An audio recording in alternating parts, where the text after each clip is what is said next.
Hola, bienvenidos. Mi nombre es José Manuel López García. Gran Ética. El título de mi vídeo es relativo a esta obra de Aristóteles, o al menos atribuida al mismo Aristóteles. Otros dicen que fue escrita por alguno de sus discípulos, aunque muchos estudiosos también sostienen que fue escrita por el mismo Aristóteles. En cualquier caso, refleja de una manera profunda y amplia los pensamientos de la ética aristotélica, la ética del término medio, de la ética de la virtud y la ética de la eudaimonía, o del bienestar o la felicidad. Porque para Aristóteles la felicidad está constituida por la unión de dos tipos de virtudes fundamentalmente: las éticas, que como la justicia, la prudencia o la templanza tienen o poseen un carácter eminentemente práctico, y las denominadas dianoéticas, cuyo carácter es intelectual y que consiste en el recto ejercicio de la actividad de la razón, de la actividad racional, en definitiva. No cabe duda de que el pensamiento aristotélico ha estado presente en numerosos pensadores a lo largo de la historia y, por ejemplo, también se nota en las obras de Francis Bacon y en Leibniz, cuya monadología encontró la base de su inspiración precisamente en los conceptos de materia y forma aristotélicos. Realmente las ideas aristotélicas también han influido en la psicología descriptiva de Franz Brentano, por ejemplo, que ha servido a su vez de antecedente de la fenomenología de Husserl. A partir de ahora voy a comentar simplemente algunos pequeños fragmentos de esta obra, Gran Ética de Aristóteles, y voy a realizar algunos comentarios en relación con los mismos. Dice Aristóteles que la buena suerte pues parece consistir en el goce de algún bien que la razón no esperaba, o bien en el evitar algún mal que la razón anticipara. De todas maneras, Aristóteles considera que es algo indudable que existe la buena suerte y la mala suerte, pero insiste en el aspecto de sorpresa, diríamos de novedad, que supone el tener buena suerte o tener mala suerte. Ciertamente sabemos que el azar interviene en la vida, eso también por supuesto lo conocía perfectamente Aristóteles. No en vano, por ejemplo, Alejandro Magno, al que le enseñó y formó desde los 13 o 14 años hasta los 16 o 17 aproximadamente, murió prematuramente, sin haber llegado a cumplir los 33 años, por causa, parece ser, de sufrir una malaria.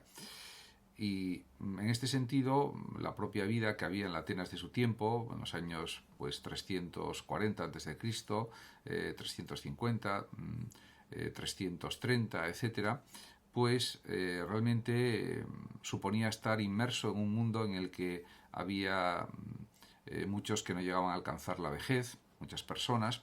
Realmente, sí había muchos azares en la propia vida, diríamos que más que actualmente,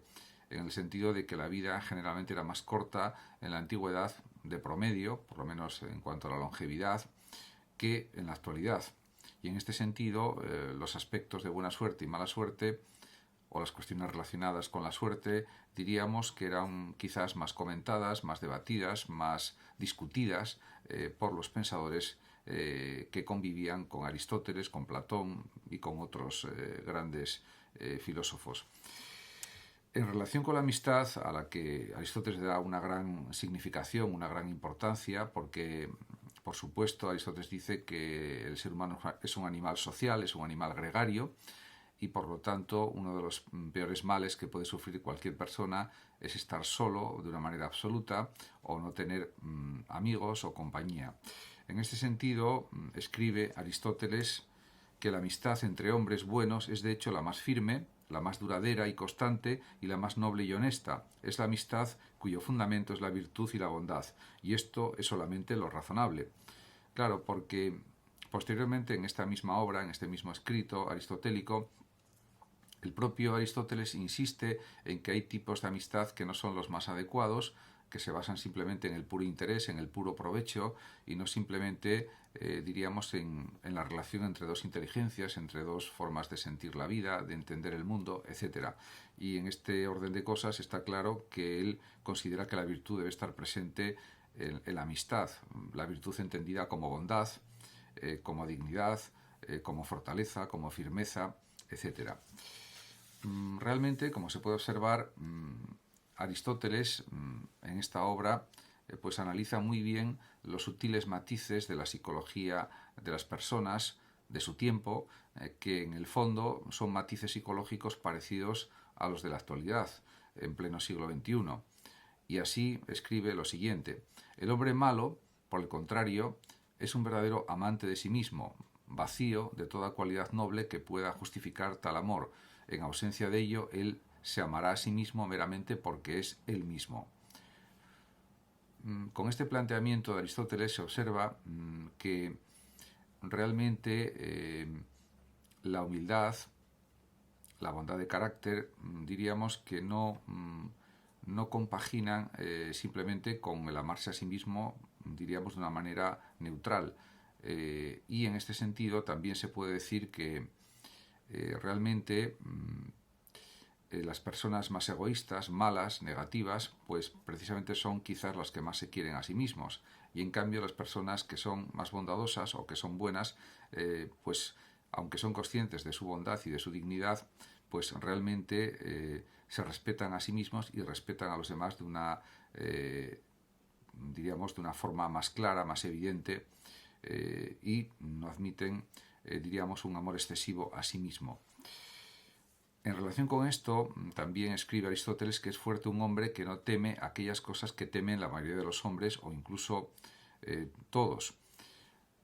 Realmente una cosa es la temeridad, otra cosa es la valentía y otra cosa es la cobardía. Y desde el punto de vista del término medio de Aristóteles está claro que es mejor ser valiente que no cobarde o temerario.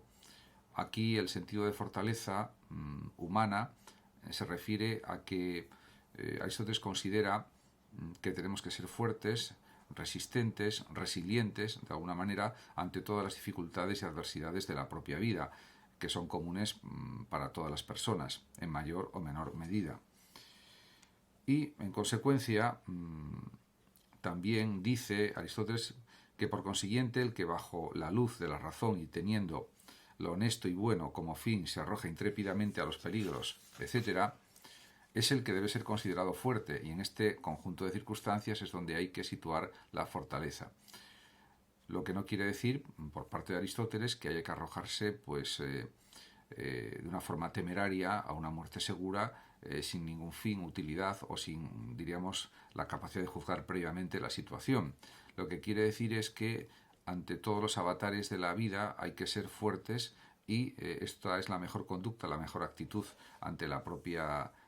vida, ante la propia realidad.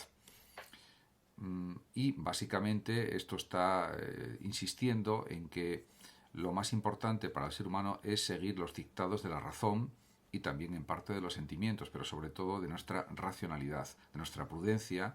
que va unida, por supuesto, a la fortaleza de ánimo. En relación con los apetitos, con la apetencia que él denomina de esta manera, los apetitos de los animales, los apetitos humanos, los deseos, etc., dice lo siguiente Aristóteles: la apetencia se da en los animales igual que en el hombre, mientras que la determinación o la elección tan solo tiene cabida en el hombre. Diríamos que en un sentido estricto sí, porque la deliberación, la elección, la voluntad forma parte del raciocinio de la persona, de la inteligencia razonadora, y en este sentido los animales, aunque de alguna manera también eligen sus conductas, no las eligen de una forma deliberativa, de una manera consciente, reflexiva, y en este sentido, aunque sí hay pues, algún tipo de elección, no es una elección racional o una elección cognitiva profunda como la que pueden tener los seres humanos. Y también Aristóteles diferencia, por supuesto, en este libro entre las acciones buenas y las acciones malas. Y así escribe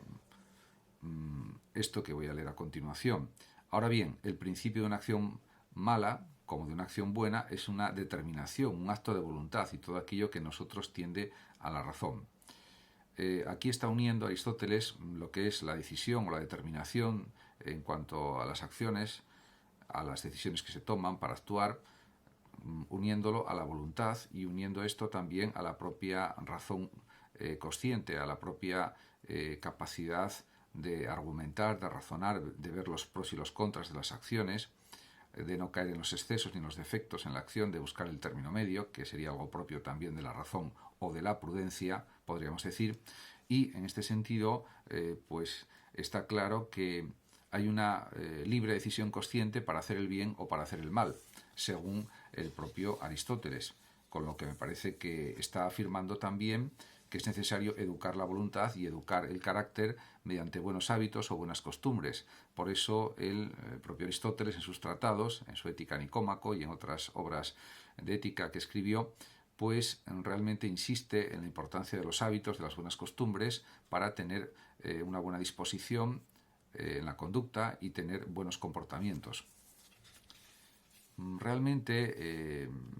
en cuanto al carácter moral, también Aristóteles tiene muy claro que lo mejor es la moderación y la templanza, y en relación con los sentimientos o afectos que podemos desarrollar respecto a los demás, respecto a uno mismo, respecto a la sociedad, respecto a la realidad, respecto a la vida también. Por eso dice Aristóteles o escribe lo siguiente: por esta razón, ser bueno es algo trabajoso y difícil, puesto que llegar a una moderación en cada una de estas cosas es realmente trabajoso. Pero también tiene su recompensa y también es algo positivo para la propia persona que está realizando actos buenos, actos prudentes, razonables y coherentes. También insiste en esta obra Aristóteles en una idea que ya desarrolló en otras obras, pero que aquí la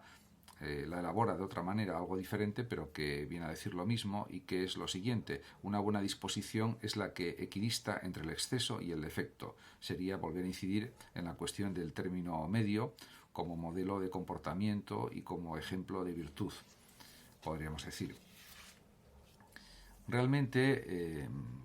está claro que el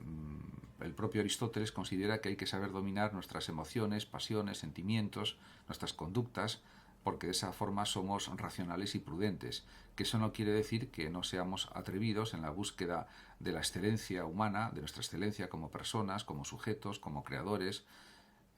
porque eso también forma parte del desarrollo humano. Y en ese sentido, su idea de la eudaimonía pues está orientada de modo muy claro a conseguir la excelencia en todo lo que hacemos, y por tanto cultivar todos nuestros talentos, capacidades al máximo es uno de los objetivos de la vida racional, según Aristóteles. De todas maneras, él insiste en que el punto medio de la virtud está en que ni nos sintamos excesivamente conmovidos por la ira, dice, ni seamos tampoco absolutamente inconmovibles. Diríamos que sería ese dominio de las emociones, de los sentimientos, para llevar una vida racional y a la vez una vida basada en el pleno desarrollo de todas nuestras capacidades y talentos, como anteriormente he comentado. Muchas gracias a todos por su atención. Saludos a los oyentes de Radio Sofando de México y también de Hablando de Filosofía de México. Y por último decir que el que lo desee puede compartir este vídeo o simplemente suscribirse a mi canal de YouTube. Hasta siempre. Muchas gracias.